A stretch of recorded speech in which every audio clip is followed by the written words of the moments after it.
everyone. I'm Charlotte. And I'm Dina. Welcome to the Grim Curriculum.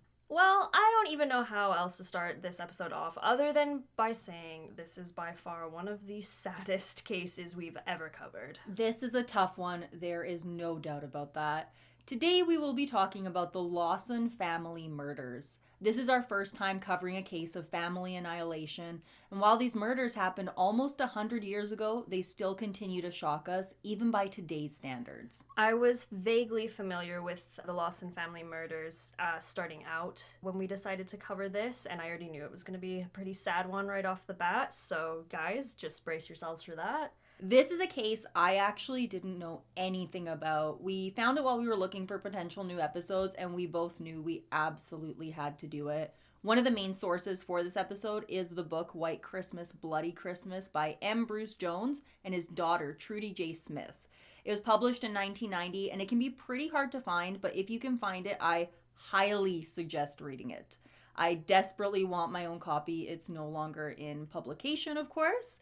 This is one of my favorite true crime books that I have read in a really, really long time. And the neat thing about it is having the insight of Mr. Jones, because he grew up in North Carolina during the Great Depression when this happened, and he had been fascinated by the case his entire life. So they were able to interview people who knew the Lawson family, which is really unique, and it gives you a really interesting perspective into all of it. I could talk about this book all day. I absolutely loved it. Well, we're about to talk about it for the next little while, so I guess we're gonna buckle in for that. And I gotta warn you, this is probably gonna ruin your day. Yep, so just brace for that. In case you were having a really cheerful holiday day, you were doing your Christmas shopping, maybe save this one for a time when you can just sit and be by yourself. Yeah, definitely. And you know what? If you enjoy the jive parsley or a nice beverage or something, it's a good time to bring it out and settle in because, things are about to get real sad. While you listen to this episode, you may find yourself comparing it to our Hinterkaifeck series, and while it does share a lot of similarities, there is one main thing that stands out about this case. Hinterkaifeck was horrifying and mysterious, but like we said, the case of the Lawson family murders is just plain sad. That's the only way to put it. We aren't going to waste any more time today. Let's dive on in.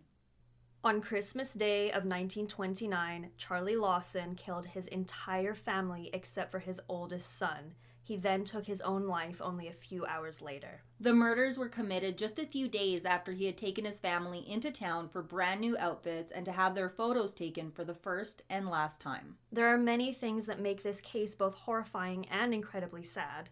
One of them is that, to this day, we don't exactly know what led Charlie Lawson to commit such a heinous act. Today we're going to be talking about who the Lawsons were and what their lives were like. We're also going to talk about some warning signs that were seen with Charlie leading up to the murders. There's a lot to go over, so let's get started.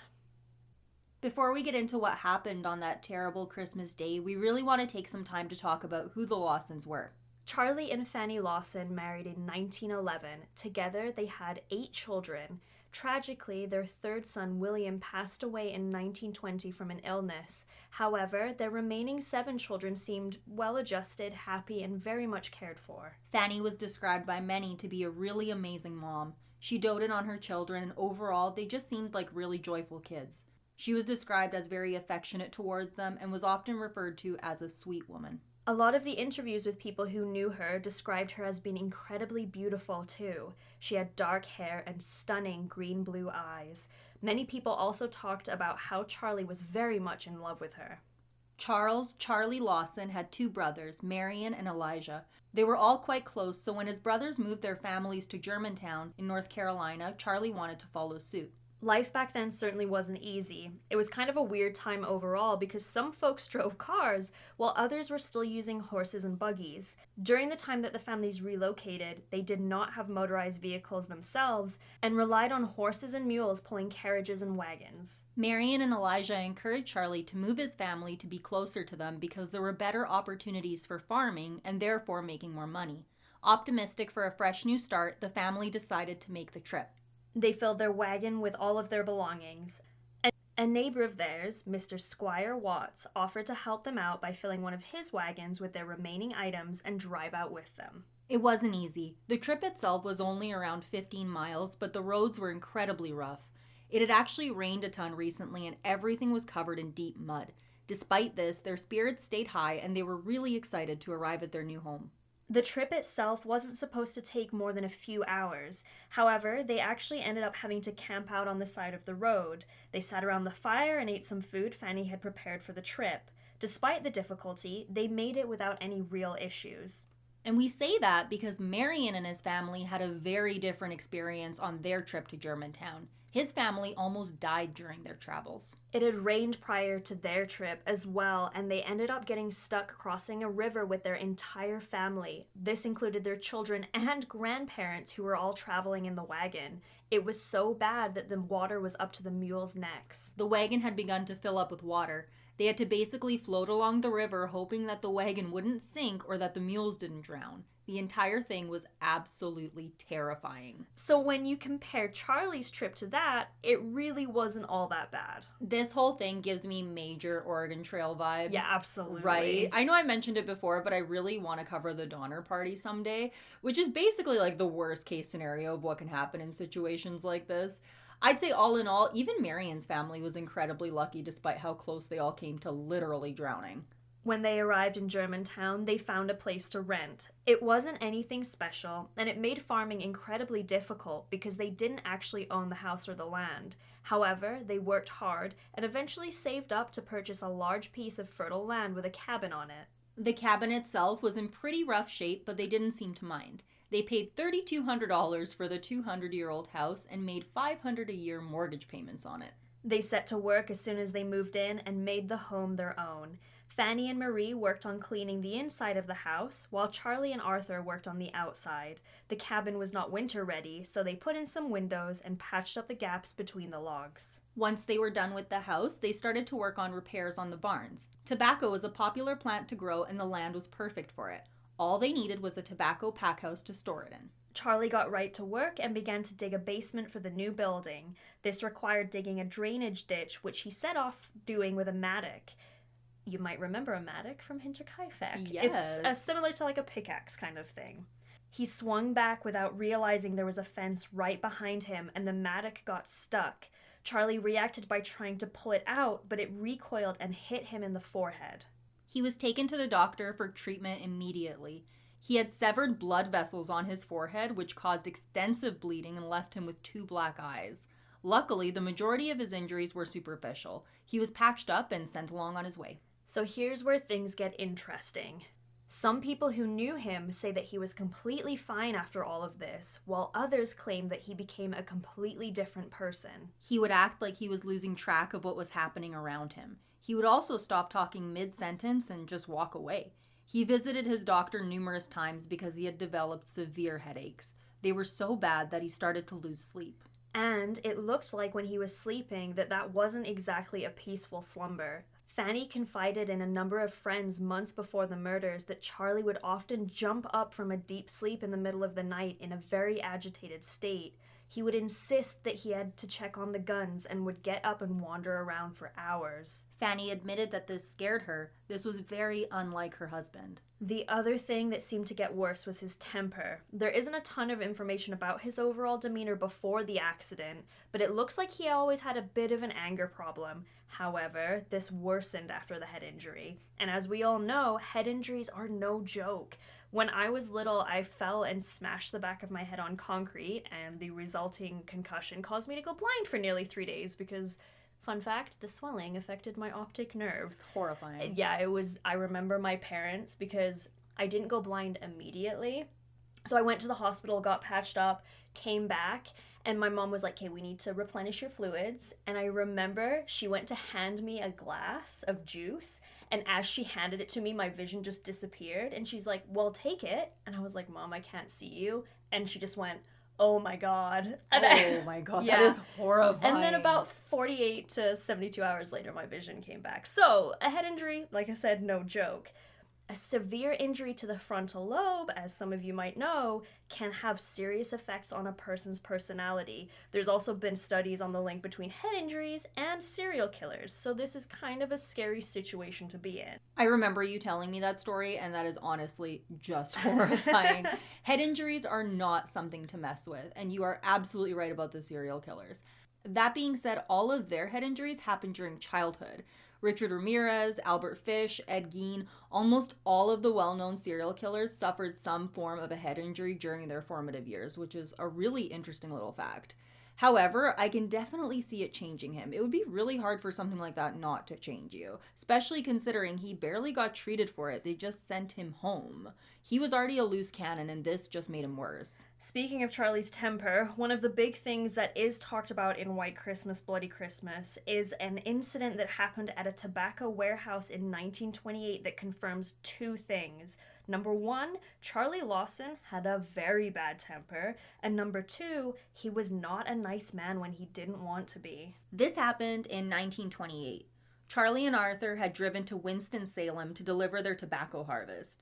They were both very excited and optimistic. A lot of hard work had gone into producing the highest quality plants possible, and they were eager to make a fair bit of money for their efforts. They were walking through the busy warehouse when a man who was pushing a cart full of tobacco accidentally bumped Charlie in the leg. The man pushing the cart happened to be a black man, and Charlie was apparently a terrible racist. He began to scream at the man, yelling racial slurs at him, and even threatening to kill him. The man was shocked by this behavior and ran away in fear. Charlie was fuming at this point. He lifted up his pant leg and saw that a huge bruise was already starting to form. This only escalated things. A few moments later, the man had returned pushing the cart the other way. Charlie apparently stood in the way of the cart with his hands on his hips, but was still bumped as the cart passed. And again, this was a pretty busy place. This wasn't some guy chasing him around with a tobacco cart. It kind of just sounds like Charlie should have been paying more attention. The second time the cart hit him, he completely flipped out. He lunged at the man and tackled him to the ground, beating on him. He once again threatened to kill him for what he had done. The man pulled out a switchblade to defend himself with and started slicing at Charlie, cutting him badly in multiple spots. He then ran away. Despite the fact that he had just been stabbed, Charlie got up and continued to chase the man. He was bleeding heavily at this point and eventually collapsed due to blood loss. This entire thing landed Charlie in the hospital for 2 weeks. And again, this was before the head injury. So maybe it just seems like he wasn't the nicest guy. The book does a really good job at showing his two sides. There is another story in it where Charlie came in from working in the fields to check on Fanny while she was pregnant. She was incredibly sick during the time, and he pushed her to rest. Many of their friends reported that he wouldn't even let her cook or clean, which for 1929 standards for a husband is pretty impressive. I gotta agree with you there. Right? But then apparently, right after that, he goes outside and he starts screaming at Arthur for not doing things exactly the way that he wanted. I know we haven't really covered any other family annihilators yet, but this is something that we see with, I'd say, almost all of them. They very much have that Jekyll and Hyde demeanor. Something else that the book mentions that is very peculiar is that Charlie also began to develop a huge red mark on his chest. They describe it as being the size of 2 hands laid out side by side. He complained to multiple people that it was incredibly painful. It was during this time that he was reported to have been chatting with a friend when he said, "I wouldn't mind dying if only I could take my family with me." Okay, I don't know about you, Charlotte, but I honestly think there is more to this mark. I really wish the books explored it more and that any other source explored it more because it seems really weird to me. What was it? Was it related to his behavior? We don't know. Well, I do have a theory, but I'm going to hold off on, I guess, spoiling it for now. Yes. Because it could be, it could not be. We'll see. And we've talked about your theory, and I think there is a lot to it. So yeah. I'm excited to see what people think about it. We'll dive into it later, for sure. At the time of the murders, their 7 children ranged in age from 19 years old to just a few months old. Arthur, the oldest, was described as a tall young man who had grown into a physically capable young adult. He had a lot of Fanny's features, including her eyes, and was considered by many to be an incredibly handsome young bachelor. Arthur spent a lot of his time working on the farm with his father. 17-year-old Marie was always happy to help with the younger kids and got along very well with those who knew her. She was well liked by the other kids her age, especially the boys who were often spotted trying to get her attention. White Christmas, Bloody Christmas compares her looks to that of popular actresses during the time. Carrie was 12 at the time of the murders. She enjoyed school and always tidied up after herself and spent a lot of her time playing with her younger siblings, especially 7-year-old Maybelle. Maybelle was your typical girly girl. She loved to play dress up and put on little performances. Her and Carrie would run around holding hands and they loved to play together. 4-year-old James and his 2-year-old brother Raymond were both very fun, loving, and mischievous. They kept everyone on their toes, including Fanny. The youngest was little Mary Lou. She was only 4 months old. The pregnancy had been incredibly difficult for Fanny. She had been pregnant during that summer, which had been an unusually hot one. She was constantly sick, and all of this had left her with very little physical strength. Experiencing a complicated pregnancy must be so stressful in today's day and age, and I can't even imagine how horrifying all of this was for her in 1929. No kidding. She had actually suffered a miscarriage just a few months prior to this pregnancy, and even her doctors were worried for her. Charlie and the kids helped out a lot. A neighbor who visited often reported seeing the children all helping with the cooking and cleaning while Fanny rested in bed. She seemed to be in good spirits. Charlie cared for her during this time like any doting husband would. He even did her hair for her and would refuse to let her help with any of the housework. Fanny gave birth in the hospital, which was not common during that time. However, due to the high-risk nature of her pregnancy, it was determined that this was the best course of action. When Charlie and Fanny brought little Mary Lou home, they found all of the children waiting on the porch to greet them. Marie took the baby, and Charlie carried his wife into the house. And this is the kind of stuff that makes all of this so much more shocking. Charlie, to most, seemed like an incredibly loving husband and father. I found myself struggling with that the entire time I was reading the book. It's always when you start telling the story about the family and you're like, oh, they seem really nice. And in your head, you're like, I hope everything works out for them. But as you know, that's not the case here. I kept having to remind myself of how this was gonna end because, like, honestly, things didn't seem ideal, but they didn't seem all that bad. No. That being said, Charlie seems like one of those guys who is totally fine until he wasn't. Yes, he was incredibly sweet to Fanny, but a lot of people were scared of him, including her. Yeah, and for good reason, too, because he was well known by a lot of men in the area for his temper. That was the thing about life during that time. Most people who lived on these farms didn't have a ton of neighbors around, but they were often very close with the ones that did live nearby. People didn't tend to travel much, so the people around you didn't change a whole lot throughout your entire life. Not only that, most people understood how hard life was at the time. People were eager to help those around them, and neighbors often worked together to get larger tasks done. Women would often gather at one house and work on canning and making other preserves, while men would work on large harvests together. They also threw huge parties to celebrate a job well done. It seemed as if everyone in the area got along pretty well. The Lawson children were able to make friends and often went on playdates and sleepovers. One of the families that the Lawsons were close with were the Hamptons. Hill and Sadie Hampton lived nearby with their son, who was the same age as Mary Lou. As we mentioned before, Marion Lawson and his family also lived nearby. Stella Lawson, his daughter, was very close with the girls, especially Carrie and Maybelle. During the summer of 1929, she had a dream that shook her to her core. Apparently in this dream, she saw Fanny carrying a pile of wood when 2 men ran up behind her. She was so startled that she was frozen in fear. They shot her and then made their way into the home, killing every member of the family. She woke up crying and had to calm down before she could join her family for breakfast. She was so upset that she had to go back to her room and lay in bed for the rest of the day. This legitimately upset her. She actually didn't tell anyone about the dream, despite her sister begging her to tell her what was wrong. It wasn't until after the murders that she told anyone about what had happened.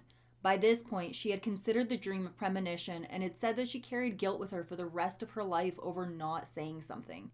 The weird thing is that she wasn't the only one to experience something like this before the murders. We'll get to another instance of this later, but it certainly is quite bizarre. A little over a month before the murders, they actually threw a huge surprise party for Sadie Hampton's birthday. On the outside, everyone seemed happy and excited to celebrate. Behind closed doors, things were very different. Neighbors reported hearing shouting matches coming from the Lawson home. Something really interesting to note about these arguments is that the writers of White Christmas, Bloody Christmas claim to have interviewed someone who heard these arguments and knew what they were about. However, the person didn't want to say what it was because they claimed it was very sensitive information. Whatever it was, it had gotten bad enough that people actually claimed to have heard Charlie threatening to kill his family on more than one occasion. When he got into one of these moods, it was almost impossible to calm him down. Fanny would do her best, but even she had no control over him. Things were changing in the Lawson home. Arthur, once a quiet child, was now growing into a confident young man, one who wasn't afraid to stand up to his father. Witnesses reported seeing him physically subdue him quite a few times. And it worked. Arthur actually ended up being the only person who could calm his father down. And we want everyone to remember that detail because we're going to be bringing it up again a little later. By the fall of 1929, the family had been busy preparing for the upcoming winter, which was predicted to be a cold one. The book talks about how Fanny spent a ton of time making new quilts for everyone that year. She had placed a brand new quilt on the bed of each child and had also made a new one for herself and Charlie. It was around this time that Fanny confided in a neighbor about something strange that Charlie had said. Or rather, she was worried about what he had not said. One night, he sat her down and told her that he desperately needed to talk to her. He then began to ramble on about how she was a good wife to him, but kept going on about how he needed to tell her something. She pushed him to tell her what it was, but suddenly he looked at her and said he couldn't tell her. He reiterated to her that she was a good wife and then completely refused to talk to her about it. He then went to bed and left Fanny awake wondering what the hell had just happened. And this poor woman, as someone with anxiety, this kind of thing would keep me up all night. No kidding. I'd be like, oh, hell no. You're gonna sit there and you're gonna tell me what you have to say, sir. You want to talk? We are fucking talking until we're done talking. This is a red flag. Oh my God, huge red flag. I can't help but wonder what she was thinking at this time. She was clearly worried enough where she knew she had to tell someone about it. A lot of coverage of this case talks about what Charlie did as being completely out of the blue. While no one could have possibly predicted what he was going to do, it does seem like there were a few red flags. Exactly. Hunting was a popular pastime for many of the young men in the area, and the land that the Lawson family owned was full of rabbits and other game. A few days before Thanksgiving, local sheriff's deputy William Gomer Burroughs asked Charlie if he could hunt on his land. Admittedly, William was a bit wary of Charlie. He had heard stories about his temper. Charlie, who was a very skilled huntsman, told him that he had planned on hunting that day too and invited him to join. The two went hunting together, and while William was iffy about saying much in fear of annoying or angering Charlie, he said that the entire thing was fairly uneventful and that he left that day feeling pretty good about the guy. Again, this solidifies to me that he had two sides to him. I think a lot of people like this are smart enough to know how they have to behave around certain people, and I feel like Charlie was a lot more likely to be aggressive with someone he thought was less than him. I could imagine he knew how to show the deputy some form of respect, but at the same time, it says a lot that even a man who had a fair bit of authority was intimidated by Charlie. I think it goes a long way towards saying that if a man who is the deputy sheriff is scared of Charlie, that Charlie is not someone to fuck with. It's true. There's actually a fair few points in the book where they talk about how, he was actually worried about just saying the wrong thing and setting him off because he was known to be just a loose cannon. Jesus. All right, so now it's time to talk about the history of the famous family photo. If you've heard of this story, you've probably seen the photo of the Lawson family. Like we mentioned earlier, this was the first and only time that the family would be photographed together. One morning, Charlie told Fanny and the kids to go get ready because he had a huge surprise for them. They were going to go to Winston-Salem for a family trip. They didn't normally go out in the city together like this unless it was a very special occasion. Charlie told Fanny and the kids that they were going to get brand new outfits and have a family photo taken. This was a huge deal. During this time, a lot of folks went their entire lives without ever being photographed. Not to mention, the idea of brand new outfits during a time when people maybe owned a total of 1 or 2 sets of clothing, if they were lucky, was very exciting, especially for the girls. Fanny questioned how they could afford something like this. Charlie told her not to worry about it and that they had the money to pay for anything the kids wanted. Carrie and Maybelle were absolutely ecstatic about the idea of a fancy shopping trip. Carrie had wanted a pair of silk stockings for a long time and was eager to see if her mother would finally allow her to buy a pair. All of this seemed wonderful. However, Fanny was still skeptical. Charlie's mood had only worsened over the weeks, and this seemed really out of character for him. Despite that, the family got ready to go on their big trip. Arthur and Charlie set out to get the truck ready for the 45-minute drive. They built a bench in the back seat, and the majority of the family bundled up and sat there for the ride while Fanny and Charlie rode inside with the younger kids. Everyone was thrilled. They arrived in town and went shopping right away. The girls picked out new dresses and the boys got suits, which they all wore right out of the store. They then went to have their pictures taken. The more I learned about this case, the harder I found it to look at the photo because my eyes are always drawn to the little kids. They're just so tiny. Carrie looks so proud of her new dress. This was a huge deal for her. I wish the book had been able to talk more about their trip into town because I would have loved to know more about how they felt about all of this. They must have been so excited. But the book does a really amazing job of reminding you that these were people with hopes and dreams, and it just makes the entire thing hit you so much harder. I honestly, again, I had to keep reminding myself of how all of this ended. Yeah, absolutely. Because it to me kind of reads like something like, I don't know if anybody out there remembers like watching the Waltons back in the day, or like Little House on the Prairie. It's like they're a family that are working together, they're farming the land, it just seems all so promising. It really does, especially like with Charlie kind of being the exception. They were a well-liked family. And it's not that he wasn't liked, people are just scared of him. Absolutely. They had a lot of potential, and it's just sad. Once they had their family photo taken, they changed back into their old clothes and rode home. Overall, the family seemed to have had a wonderful time. 2 days before Christmas, Mr. Borley Tuttle, who worked at the hardware store in Walnut Cove, saw Charlie riding his mule to the bank. Not much stood out about this trip, other than the fact that he apparently had a really fun time watching Charlie struggling to get his mule to listen to him. We're unsure of what Charlie was doing at the bank that day, but it's likely that he made a withdrawal. Christmas Day of 1929 started off just like any other day.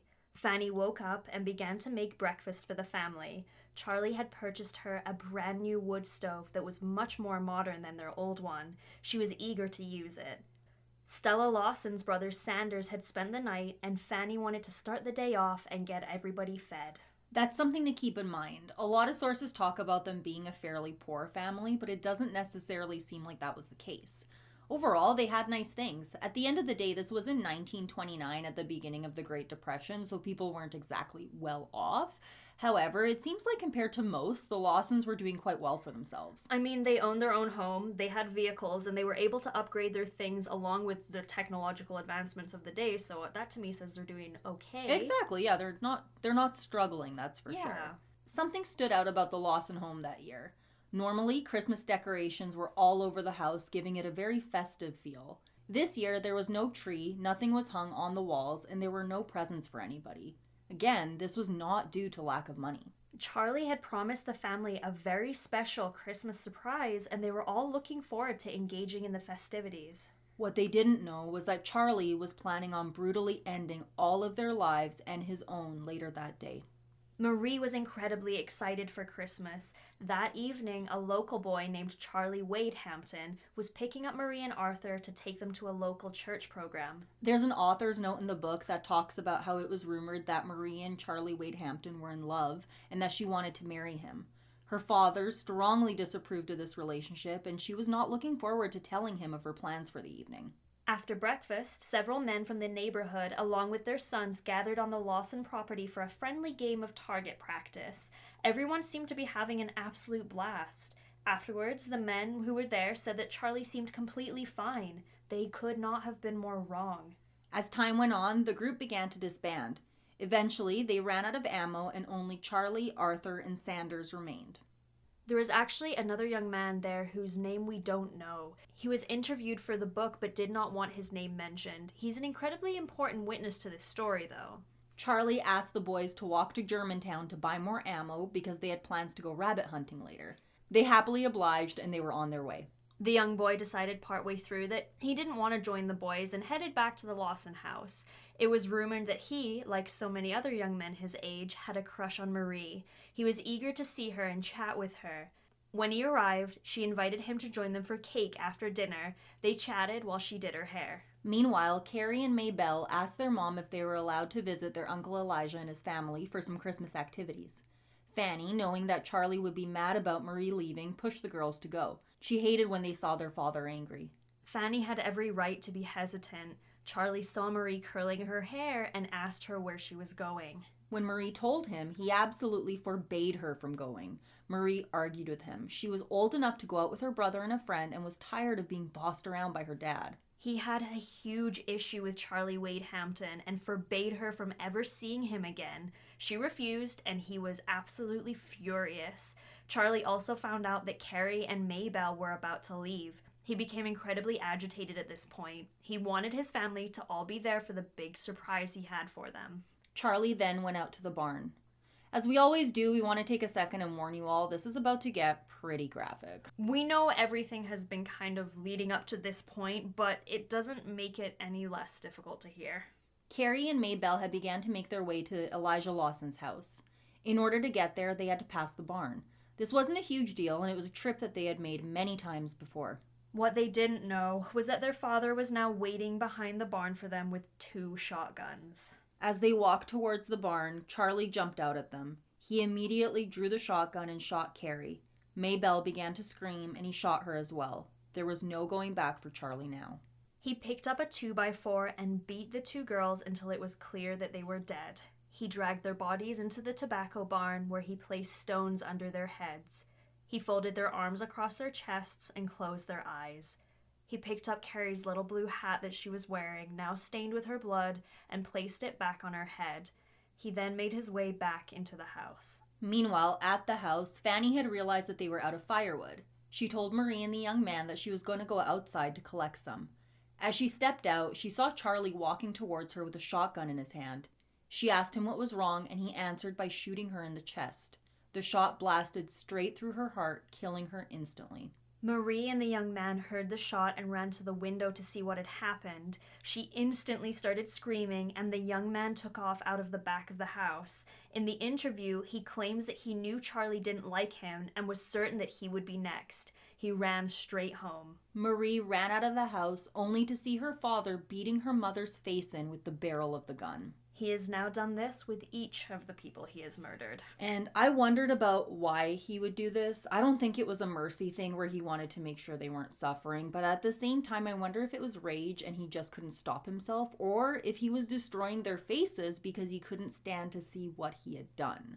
But then again, it could have been both. I think I lean towards the fact that he couldn't bear to see them look at him after what he yeah. had done. When Marie's body was discovered, she had quite a few defensive wounds, as well as a lot of her father's skin under her fingernails. It looks like she tried to run towards the fireplace to grab the poker, but Charlie grabbed her arm, pulling her towards him. He grabbed her so hard that several ligaments in her arm were torn. He then shot her, killing her instantly. James and Raymond, the youngest sons, heard the commotion and instantly knew something was wrong. The 2 little boys didn't fully understand what was happening, but they knew they needed to hide. James hid under a bed, while Raymond hid in a small spot behind the kitchen stove. They were terrified and couldn't help but cry. Charlie followed the sounds of their cries. He pulled James out from under the bed and bludgeoned him to death. He then made his way to Raymond. He tried to pull him out, but was unable to. Apparently, there was evidence that he tried to position his gun in a way to shoot Raymond, but couldn't reach him. And this part is pretty rough. If it hasn't been rough enough already. Yeah. It seems like he most likely convinced his 2-year-old son to come out to him before he killed him. His body was found just partway out of his hiding spot. This, son of a bitch, this makes me so fucking sad. I'm not gonna lie, I had to walk away after I read that. The entire thing is obviously awful. Each of these deaths is incredibly tragic, but they were only 4 and 2 years old. Him luring out Raymond and then killing him instantly, it's beyond sad. It's almost unimaginable. Well, it's just horrible because your dad is supposed to be the person that protects you, not does this fucking evil shit. The only child remaining was 4-month-old Mary Lou. Charlie killed her in a similar fashion. He then pulled his wife's body back into the house. He grabbed a pillow from the bed of each child and placed it under their heads. I have 1.5 million questions when it comes to this case, so please don't mind me. Oh, I think we all got right, questions. Yeah. But he did the same thing with Carrie and Maybelle, except he placed stones under their heads. He left them in the barn, so obviously he didn't have access to pillows, but I find it interesting that he took the time to do this. But I think at this point, there was just no thought process left anymore. No, I think for whatever reason, Charlie has snapped, and whatever weird code he's living by is something that's not going to be understandable for any sane human being. I completely agree. We also want to point out that the unnamed young man who was there and ran off told his family about what had happened. They forbade him from going back and did not report what happened to the authorities. It would be the Lawsons' own family members who discovered the brutal scene. Elijah Lawson and his sons Fred and Claude had decided to go out and pay the Lawsons a visit. They wanted to wish the family a Merry Christmas. Oof. I watched the Deadly Secret series on the Lawson family murders, and it's really interesting because they were able to share interviews with people who were closely involved with the case, including Claude.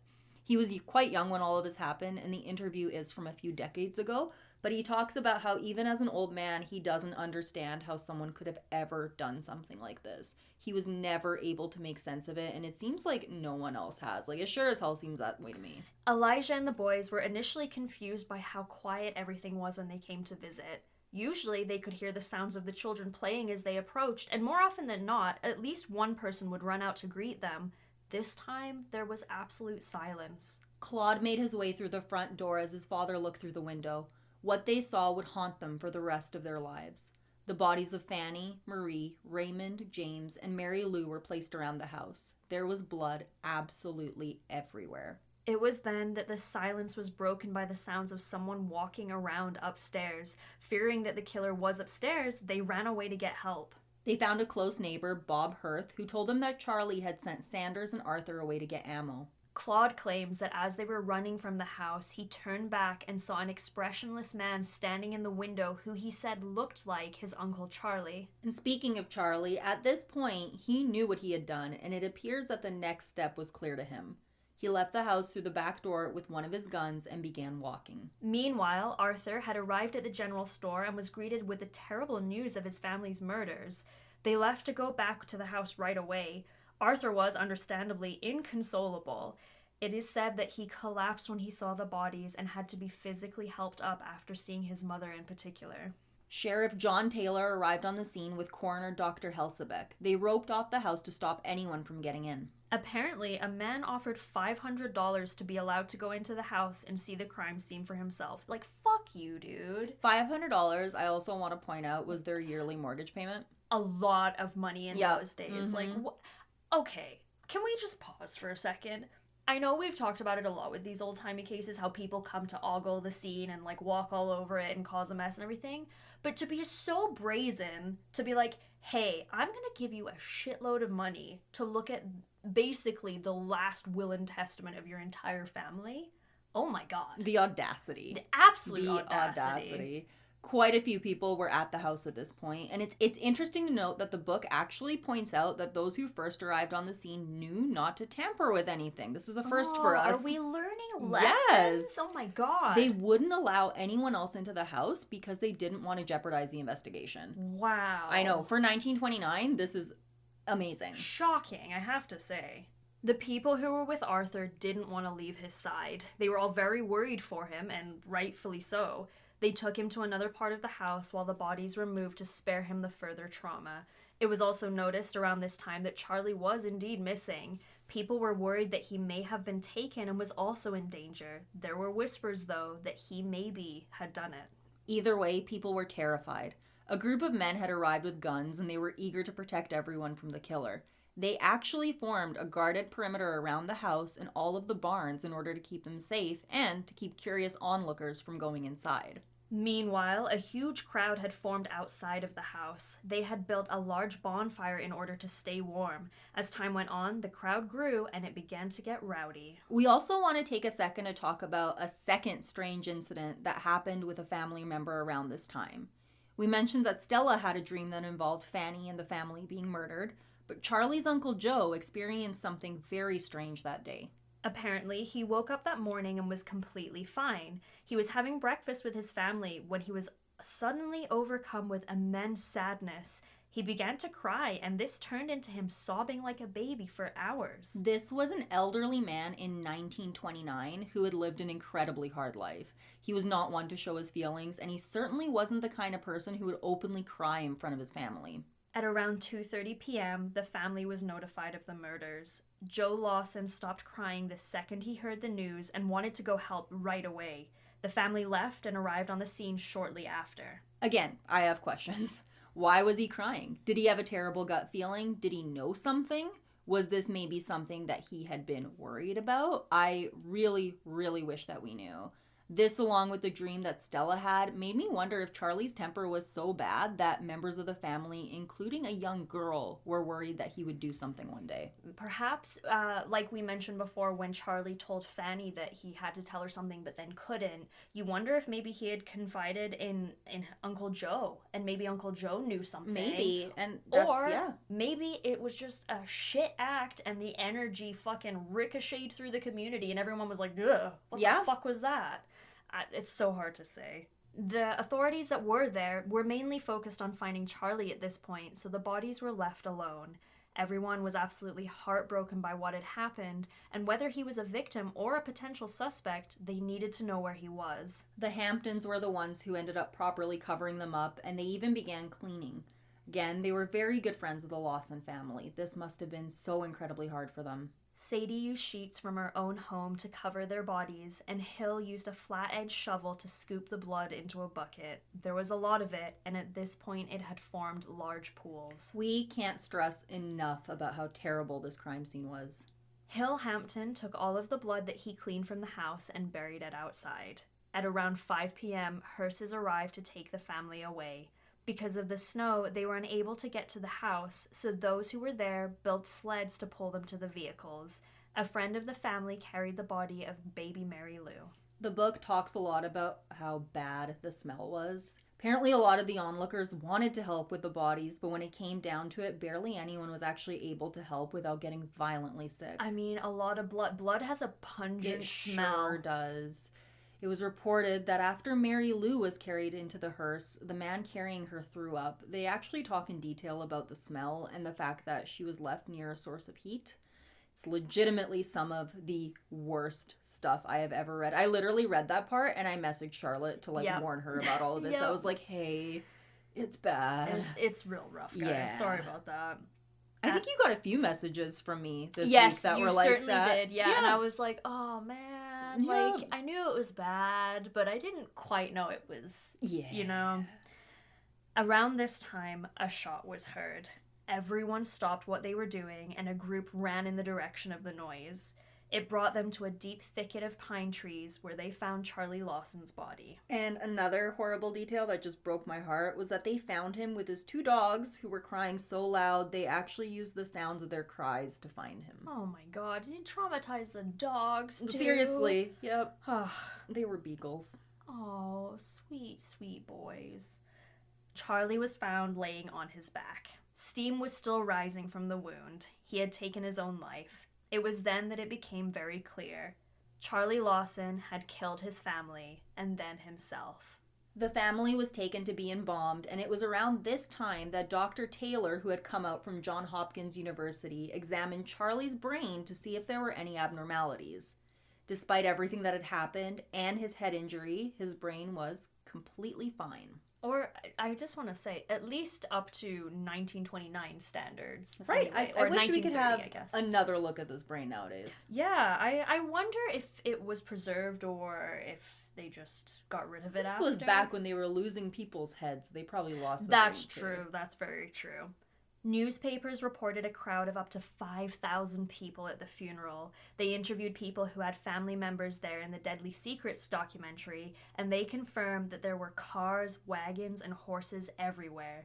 The funeral line was miles long. The family was buried side by side along with Charlie. And listen, if you kill your family, you don't get to be buried with them. Yeah. Like, just saying, I hate that for them. I can't imagine being buried next to your father who killed you. I think there is at least some comfort, hopefully, in the fact that they don't know that. Yep. But I agree. Pisses me off, though. Fuck that guy. Mm-hmm. Arthur was never quite the same after the murders. I think we can all understand that. Mm-hmm. He had a lot of people who were very worried for him, and he spent the majority of his time staying with various family members. He felt immense guilt about leaving that day and told numerous people that if he hadn't left his family, they would still be alive. And that's one of the big mysteries that goes along with this case. Why did Charlie leave Arthur alive? I have a theory here. I don't think it's that big of a mystery, and I tried really hard to find another source saying that this is why, but this is truly what I believe. Arthur was the only person that could calm Charlie down. When he stood up to his father, he would actually back down. This wasn't the case with anybody else. So Charlie didn't want Arthur there because he knew that he would probably either stop him from doing what he wanted or he would kill him in self-defense. It's really simple, you guys. Charlie was a coward, and he didn't want to have anyone there who actually stood a chance against him. That's what I think. I think there's absolutely something to that, especially like you mentioned before, how it seemed like he lost his shit on people that he deemed less than him, whether less strong, more vulnerable. So, like you say, when confronted with someone who would actually stand up to him, he probably wouldn't have been able to do what he did. And if you look at the photo of the family and you compare size-wise Charlie to Arthur, they're the same size. He actually would have been able to take him in a fight, I would say. Well, and you even said it yourself that multiple times Arthur physically subdued his father. Not just talked him down, but physically subdued him. So anyways, they say that's a big mystery when it comes to this case, but I think that's what it is, and I stand by my thoughts. I could be wrong for all I know, but it makes sense to me. Yeah, absolutely.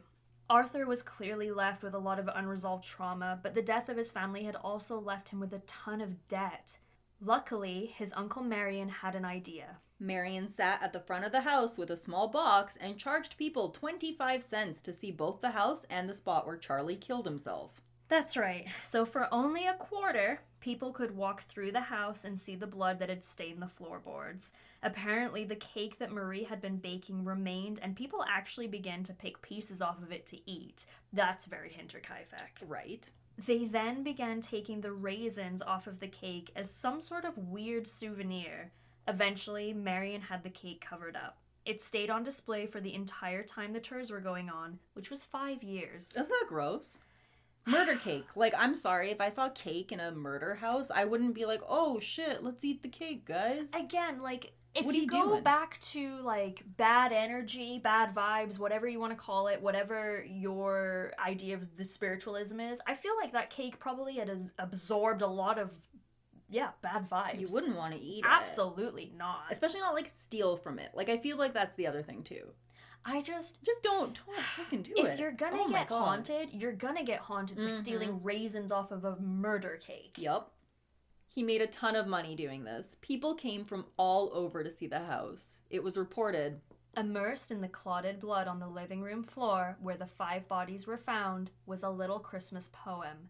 Most of its words had been blotted out by the red stain oozing over it, but the large number of curiosity seekers who passed through the death chamber today could plainly make out the words, Santa Claus. That's dark. That is, again, with the morbidity and just like, guys, an entire family, well, short of Arthur, the entire family died. It always is interesting to me because a lot of people believe that there is this true crime fascination now. Mm-hmm. And that this is something that's just become popular now and is only something we talk about now. Why are people so interested in it now? We see this again and again with these old cases. We saw it here. We see it with Hinterkaifeck. We see it all the time. People have been obsessed with this stuff forever. Yeah, and I think because death is in itself the biggest mystery, right? It like is, what comes after, all this stuff. And I think it's sort of a human way of somehow trying to deal with it. It's true. And I mean, 1929, where else were they going to go? True. Very true. There are no remaining records of just how much money Marion made from these tours, but he gave Arthur $31,000 after they were over, paid off all of his debts, and also bought him a brand new car. $31,000 in those days? Yep. Pretty penny. A few years after the murders, Arthur met and married Nina Bibby, and together they had 4 of their own children. The marriage was not a happy one. Arthur struggled with what had happened to his family and the guilt that he carried with it. He developed a serious drinking problem and was very argumentative and angry when he drank. Family members, especially younger ones, were advised not to talk to him about the murders. There must have been a part of him that was worried that he might do the same thing. I never thought of that. Yeah. And you know what? I could definitely... How could that not scare you? The other thing, too, is a lot of their kids were named after family members. Mm-hmm. Middle names, that kind of thing. Yeah. And I could definitely see why having kids of his own would probably be scary to him. Yeah, absolutely. Sadly, on May 5th, 1945, Arthur Lawson would also lose his life. He was driving himself and a friend home from a night out and was intoxicated. He hit a road barricade and was thrown out of the car. The passenger survived thanks to the help of a good Samaritan. Arthur was buried just a few feet away from his family. The house wouldn't be torn down until the 80s.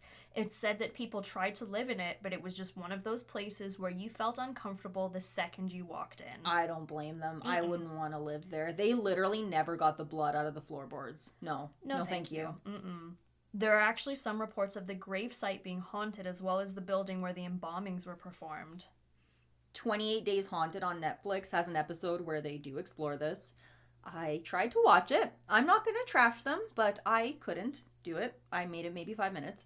If you want to learn more about the Lawsons, read the book or watch the documentary if you want like a legitimate source of actual information. Like we said in the beginning, this is by far one of the saddest cases we have ever covered. And that, I mean, given the subject matter we do cover, that's saying a lot. And it's still somehow an understatement.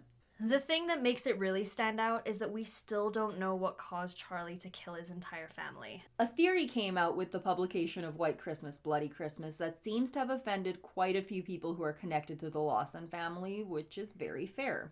It was rumored that Marie Lawson could have been pregnant, the father of her child, Charlie Lawson. Big yikes. However, one of the main people who said this was Stella Lawson, who was quite young during this time. She claimed she overheard her mother talking about it, and her mother claimed that Fanny would talk about the pregnancy openly and that she was absolutely devastated. I do want to point out there is one review on Amazon from the book from someone who claims to be a family member saying that this is an absolute lie. I can see why people would have a hard time wanting to accept this, and I have to stress there's no proof of this, but it's one of the main theories. And that's the one thing in 28 Days Haunted, they lead by saying that Marie was pregnant. Oh, and it's not even like a confirmed... It wasn't confirmed. Yeah. It was never, there were autopsies done, all of that. It was never confirmed that she was pregnant. And I think that's something that if it was rumored, they would have looked for it. Yeah, absolutely. And that would be something that would be very obvious in an autopsy. Yep. So... Another theory is that Charlie was involved in some kind of criminal activity and that a hit was put on him and his family. However, there's no proof of that here either. So this just leaves us with a lot of questions. And Charlotte, while we were talking about this case, you brought up a really interesting theory that I really want us to talk about. Okay, so here's the theory that I mentioned earlier. And I when I first thought of it, I immediately looked it up because I was like, surely I can't be the only person to have thought of this. And so if anybody out there has also thought of this, please let me know because I want to talk about it. But if you remember somewhere close to the beginning of this story, we talked about how Charlie had this big red mark on his chest. This got me to thinking, like, why would this be relevant? Mm-hmm. And I'm like, well, maybe it was just eczema, but like eczema or eczema, however you want to pronounce it, while fucking maddening and painful and itchy, probably not enough to cause a person to murder anyone, let alone their entire family. So I started thinking a little more into it. Something that affects the brain that could also cause skin issues. Immediately, as it often does, syphilis came to mind. We talk about syphilis so much. Have you ever noticed that? I feel like it's come up a few times, honestly. For legitimate reasons. For sure. So syphilis, as many of you might remember from sex ed class, can cause skin lesions, and not just on your genitals and things like that, but all over your body. So it made me wonder if, because Charlie said that this was a painful thing, which indeed lesions can be, as well, syphilis in late stages can affect the brain. So I did a little bit of research because I was like, well, I don't really know what syphilis lesions look like. So I did some Googling. As I researched, I came up with this. Asymptomatic neurosyphilis means that neurosyphilis is present, but the individual reports little to no symptoms and does not feel sick. Meningeal syphilis can occur between the first few weeks to the first few years of getting syphilis. Individuals with meningeal syphilis can have headaches, stiff necks, nausea, vomiting, and sometimes there can also be loss of vision or hearing. This makes me think of Charlie having terrible headaches, walking away from people mid-sentence like he couldn't hear them anymore. Also, like I said before, the symptoms can start right away or they may lay dormant for years. So this could be something that just came up, as well as with the head injury to the frontal lobe. If that caused swelling in the meninges, which is that layer between your brain and your skull, which is what gets swollen with the syphilis, what if that was affecting his personality too? And it's interesting because when you told me that, I was like, oh, shit. Again, we have talked about syphilis many times throughout this a shocking amount of times. And the other thing is too, is for the time period, penicillin hadn't been discovered yet, or it wasn't at a point where it was publicly in use, and antibiotics is one of the main cures for syphilis. And syphilis was incredibly common. Very much common, especially if you think of, like, say, the Jack the Ripper case or anything like that. So, my theory is, this is a little long-winded, sorry guys. No, I love it, But my theory is that perhaps, however he contracted it, that is beside the point.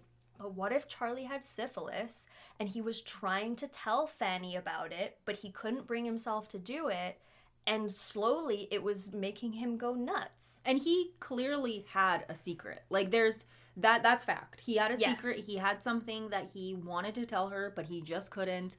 And it was big enough where it seemed like it tortured him. And it scared her. Yes, absolutely. So whether or not it was syphilis, or if he had some kind of criminal activity, or whatever the case was, at the end of the day, we will likely never know what caused Charlie Lawson to take the lives of his wife and all but one of his children. Any remnants he left of a suicide note made little sense, and he never talked to anybody about what was really going on with him. What I do know is that this case is going to haunt me for a while. I'm glad that we talked about it because I think it's an important part of true crime history, but I always hate not having an actual answer and resolution, and I think that's what bothers me the most here. All the unsolved ones, and I mean, this is unsolved in a different way. We know who the killer is. We just don't know why. And that's what I think changes, because, like, with unsolved murders, unsolved mysteries, whatever, there's always that glimmer of hope that we're gonna find out. Yeah, and I know we mention it a lot as well, but, like, they're solving cases all the time. All the time. But this, we're never gonna know. No. We're just not gonna know. Not unless someone has some kind of crazy deathbed confession, because at this point, this is nearly 100 years ago. Yep. We're not that far away from a century ago, so... I think sometimes people do fucking horrible things, and we have no reason for it. Yep. And that's what makes this so tragic. We really appreciate you guys tuning into this one. I know it was a little heavy. We hope you enjoyed listening, and we highly suggest maybe a Mothman or our latest Christmas Monsters episode to help you forget about everything that you just learned. For what it's worth, I find this case fascinating. I had an amazing time researching it. Like I said, I had to put the book down a few times, but at the same time, I couldn't put the book down. Like, it really captured me. It really got me. I think this is one of those cases where I have felt really close to this one, and I think that's why it hit me so hard, but it's rough. It's always the ones with the kids that really get me in the heart every single time. Oh my god, yeah. Because they don't know what's going on. They don't. Again, we hope you guys enjoyed it. We hope you learned something, and yeah. Sorry for traumatizing you guys. That all being said, we also have some pretty big news. We have officially opened a merch store. Woo! The link is in all of our bios, but you can still find us on Etsy if you just search us, The Grim Curriculum. Right now we have stickers and magnets, but we have some keychains on the way along with a few other fun things. And thank you so much to everyone who has already supported our little storefront. Y'all are amazing. Yeah, seriously. Speaking of support, don't forget you can get access to a ton of extra content on our Patreon. We have weekly videos, monthly bedtime story episodes, and more. As you all know by now, our Grim VIP tier on Patreon gets a special shout out at the end of each episode. So, as always, a giant thanks to Mayhem Mudkip, Brian, Hillary, and Lisa. Yes, thank you all so much. Until then, make sure you don't miss out on the Grim Curriculum news by following us on Instagram at the Grim Curriculum and Grim Curriculum on Twitter. We're also on TikTok and Facebook, so go look us up. And we're also available on most podcast platforms. You can find us on social media ourselves. We're going to link our personal socials below, along with some other fun links like we always do. Thanks for listening, guys. This has been the Grim Curriculum. And a little winter tip for you. Don't eat yellow snow. Bye. Bye.